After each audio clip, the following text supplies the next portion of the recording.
Olá pessoal, eu sou Anacleto Alberto e esse é a Finance Resident. Hoje estamos com Mário Mangueira, membro de reestruturação da FACRA. Bom dia Mário, como está? Bom dia, Alberto. Está tudo bem? Tudo bem, obrigado. Muito obrigado por aceitar o nosso convite e voltar outra vez cá no nosso programa. É um prazer. Hoje temos um tema super importante, né, que é o term sheet, que é um documento de compromisso para a concessão de crédito. Acredito que muitos empresários têm interesse nesse mesmo documento, porque quando vão pedir um determinado crédito é necessário que tenha esse mesmo documento. Mas melhor do que eu, temos uma pessoa especialista nessa área e fará isso. Mas o que é term sheet? Term sheet não é nada mais, nada menos do que um termo de compromisso entre o fundo de capital de risco e os promotores do projeto. O que nós vamos falar hoje é uma definição assim sucinta do que é o term sheet, em que momento do processo de financiamento ela aparece e depois falamos sobre algumas cláusulas, aquelas que em princípio trago como uma das mais importantes. Ou melhor, agora uma questão seja para nós começarmos a nossa introdução. Quem deve ter o term sheet? Na verdade, o term sheet é um documento que, quando o projeto é aprovado pela Comissão de Investimento do Fundo, é um termo que é solicitado, ou seja, é elaborado as bases através do fundo, é partilhado com o promotor e depois é feita a negociação. Na verdade, quem inicia é o fundo, que dá a conhecer quais são as cláusulas que ele quer no contrato de investimento. Eu sou um investidor. Já entreguei o meu projeto, já entreguei os meus documentos. Depois, nesse caso de o FACRA aceitar, sai esse term sheet. Exatamente. E quais são as cláusulas normalmente que nós temos lá? O que é que realmente esse documento nos propôs? Ok, vamos chegar lá. O term sheet é um documento curto para já. 3, 10 páginas é o suficiente. Mas é um documento que vai agregar o resumo de todo o processo de análise e vai também agregar o resumo daquilo que vai ser a relação do FACRA e os promotores. Ou seja, o term sheet tem a identificação dos promotores do projeto, qual é o capital social que cada um deles detém, tem a identificação do investimento que os promotores conseguem fazer na altura e a participação que cada um deles vai ter, assim como o valor do financiamento do fundo e a parte do capital social que o fundo terá. Que isso é resultado de todo um processo de análise e depois de avaliação da própria empresa, que vai estar escrito, portanto, no term sheet. Este é um primeiro ponto. Né? Depois, o term sheet tem aqui algumas cláusulas, estamos a falar de alguns aspectos legais. Na verdade, existe um esforço das associações de capital de risco a nível continental e em alguns países que têm atividade em maior intensidade têm associações específicas. O objetivo é que estas cláusulas que aqui serão ditas sejam uniformes em todo o mundo, quer seja em África, Europa, América, etc. O que vai acontecer é uma ligeira diferença consoante a legislação específica de cada país, mas tem de haver um esforço para que as atividades sejam uniformes. E quais são as funções e as vantagens do term sheet? As funções e vantagens, para já, é ter uma espécie de guia de como é que vão funcionar quer o fundo e o promotor, até onde vão as responsabilidades das partes para melhor ter um investimento, né? Portanto, com melhor sucesso. Nesse caso, só sai o term sheet no momento do financiamento ou antes do financiamento? Antes do financiamento. Antes do financiamento. Ou seja, faz-se a aprovação, tem o term sheet, que o promotor e o fundo negociam. Se houver entendimento, passam para a fase seguinte, que são as due diligence. Se os resultados da due diligence não forem satisfatórios, apesar de ter sido aprovado o investimento, pode não ser concretizado. Quando nós temos o term sheet, né, ou um determinado investidor tem o term sheet, ele pode negar também, pode rejeitar consoante as cláusulas que são dadas pelo FACA. Pode. E como é que o FACA tem esse procedido nesse momento? Quando imaginemos que eu sou um sou investidor, mas não vou com a ideia que tem o mesmo termo É negociado. negociado. O term sheet tem as cláusulas standards, que dependendo de cada empresa, o promotor tem maior ou menor capacidade de negociação de acordo com aquilo que ele pode trazer para o projeto em termos de co-investimento. Depende muito do risco que o próprio projeto tem e aquilo que é o conforto que os promotores traduzem para o fundo. Ou seja, saber levar a sua atividade a bom porto, né? Falamos agora em risco. Quais são as desvantagens do term sheet? Claramente se tem uma vantagem porque tem uma desvantagem. Acredito que há mais vantagem por lado do promotor ou da pessoa que vai conceder o mesmo crédito? Na verdade, vamos ver que o fundo, apesar de investir e se tornar sócio, ele não é o sócio original do projeto. Ele, na verdade, é um financiador. E como financiador, ele tem de ter algumas cláusulas ou alguns parâmetros que defendam o seu investimento. O seu interesse. O seu interesse. Vamos dizer que o term sheet surge para acomodar o investimento do fundo. Estamos a falar que, em primeira instância, vai beneficiar o fundo, mas no momento da negociação, o promotor também pode negociar algumas cláusulas que o favorecem. Então vamos ter um documento que, apesar de a sua origem é para defender os interesses do fundo, ao fim e ao cabo acaba por defender as duas partes. Por isso é que é uma negociação e depois há um entendimento. Será que já houve pessoas em que não se reviam nesses mesmos procedimentos pelo FACA? Já. Qual foi Há pessoas que olham para o term sheet, não acordam, assim como há pessoas que olham para a modalidade de financiamento, que é ter um novo sócio, e não aceitam. Nesse caso, o FACRA entra como um novo sócio no investimento. Exatamente. Isso não seria, de certa forma, um peso para quem vai investir? Porque as pessoas são muito fechadas hoje em dia, né? Normalmente não aceitam só entrar como outra pessoa ou como outro investidor. E qual é a maneira com que o FACRA tem agido sobre esse processo? Aqui é trazer os benefícios que o FACRA pode trazer para o projeto. Há também garantias? Garantias não há garantias. Aquilo que tem como garantia, como um fundo de capital de risco, é o investimento que o promotor já fez no passado, ou então o co-investimento que o promotor pode fazer no momento do investimento. Então quer dizer que nós poderíamos olhar como term sheet uma possibilidade de poder ganhar um financiamento, mas com as cláusulas que ainda estão. Exatamente, mais ou menos isso. Existe um procedimento que o Mário quer aqui nos falar sobre o term sheet. Claro. Relativamente ao term sheet, já fizemos uma pequena definição do que é, já falamos no processo de investimento, quando é que ele surge, que é depois do investimento.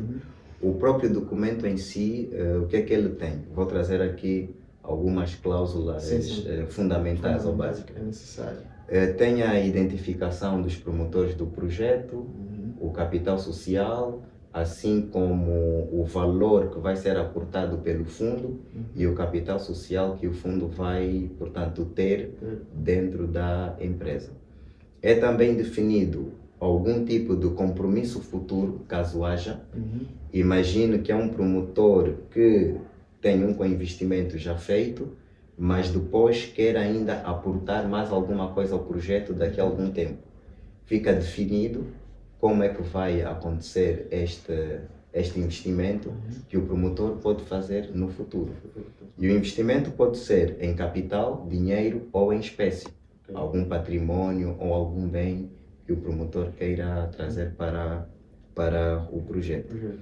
Temos também o tipo de ações. No caso, se for uma empresa de sociedade anônima, os tipos de ações, regra geral, as ações ordinárias são para os promotores do projeto e o fundo reserva para si ações preferenciais pelo tipo de investimento e pelo tipo de investidor que é, porque não é portanto, um promotor original do próprio projeto, e estas ações preferenciais é que vão dar, em sintonia com todas as outras cláusulas, alguns direitos que o fundo quer ter pelo fato de investir na empresa.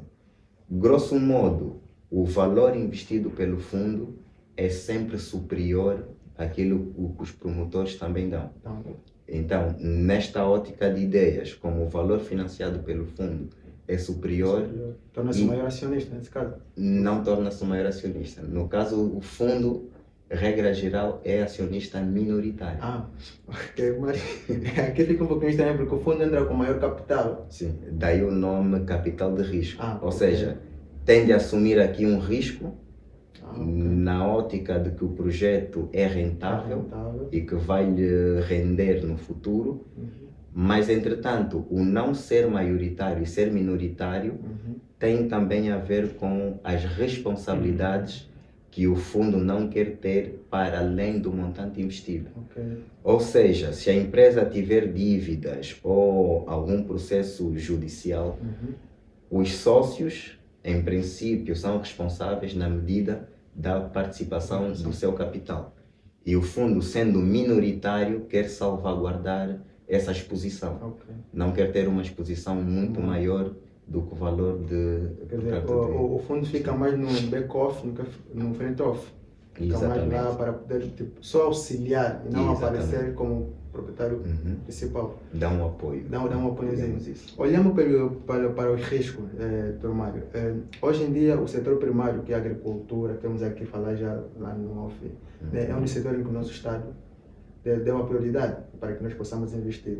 Sabendo que é um setor em que contém muitos riscos também, temos as pragas e outras também.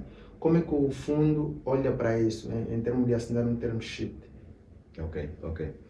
Relativamente ao que acabaste de dizer, deixa frisar que há um tempo atrás foram lançadas as medidas de estímulo à economia, onde temos 4 instituições, no caso, FGC, o BDA, o FADA e o FACRA, que estão têm a missão de promover a segurança alimentar. Neste quesito, quando falamos de produção propriamente dita, temos o FADA, para apoiar os pequenos agricultores, e para projetos maiores com alguma significância temos o BDA. E o FACRA entra neste setor naquilo que tem a ver com a logística ou o escoamento da produção. Ou seja, depois de se produzir é necessário escoar. E é aí onde entra o FACRA, que nós estamos já começamos a nível de todo o país a visitar empresas que estejam no ramo de transporte, armazenamento ou conservação e pequenas indústrias de transformação. O objetivo é promover o escoamento da produção nacional. E pegando isto para o term sheet, portanto, tudo o que estamos aqui a falar com algumas diferenças, não é? Vai ser aplicado para o setor. Ou seja, todo o nosso investimento tem de estar coberto daquilo que são as cláusulas que devem proteger não só o fundo, mas também vão acabar por proteger os promotores. Já terminando, olhando assim para os empresários, né? Que nesse momento acredito, no momento certo que a gente publicar o nosso vídeo, acredito que estarão aí disponíveis para assistir. Qual é o conselho que deixaria para eles a olharem como o term sheet como uma possibilidade ou um termo de vantagens para ele para um financiamento? Qual é o conselho que deixaria, olhando para o term sheet, que ele seria uma vantagem para eles? Olhando para o term sheet, na verdade eles vão receber o term sheet do fundo, vão analisar os termos e aconselha-se sempre que ao analisar os termos, e isso é perfeitamente lógico, tenham sempre um apoio de um advogado. Que o advogado vai ler com eles, vai os guiar e depois negociam com o fundo as cláusulas. Então, queria dizer mais, além disso, tem mais uma outra dica sobre o term sheet? Na verdade tenho, e ainda tem alguns minutozinhos. Pode deixar também. Ainda tem.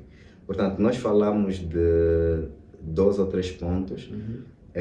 Paramos nas ações preferenciais do fundo. Na verdade, tem uma cláusula que também tem a ver com dividendos. O objetivo do fundo é ter a empresa a crescer o mais rápido possível. Não é? E isto significa que, para a empresa crescer com maior rapidez e sustentabilidade, possa haver injeções de capital. Mas essas injeções de capital não são sustentáveis se for sempre o fundo a financiar ou se for se recorrer à banca para financiar e aumenta a dívida. E no que tem a ver com dividendos, isso depois negocia-se, mas aquilo que é preferência do fundo é o valor dos dividendos, em vez de serem distribuídos, sejam reaplicados para o investimento, para a empresa crescer. Nos casos em que a empresa é rentável e os promotores querem fazer uma divisão, pode-se chegar a um acordo e fazer-se a distribuição, portanto, dos dividendos. Depois temos o retorno preferencial. O retorno preferencial diz que, em caso de uma libertação de liquidez ou de recursos, por qualquer motivo, porque pode-se vender um determinado ativo, a empresa pode ser liquidada ou dissolvida. Se assim acontecer, esta cláusula diz que primeiro recebe o fundo, na medida do seu investimento, para garantir exatamente, o capital financiado, e numa segunda fase os outros sócios ou acionistas, na medida da participação no capital social. Quando é que o fundo desvincula-se dessa mesma empresa? O fundo desvincula-se quando, no caso particular do FACRA, quando o promotor faz o pagamento, portanto, do valor financiado, o FACRA faz a devolução das cotas ou das ações e retira-se.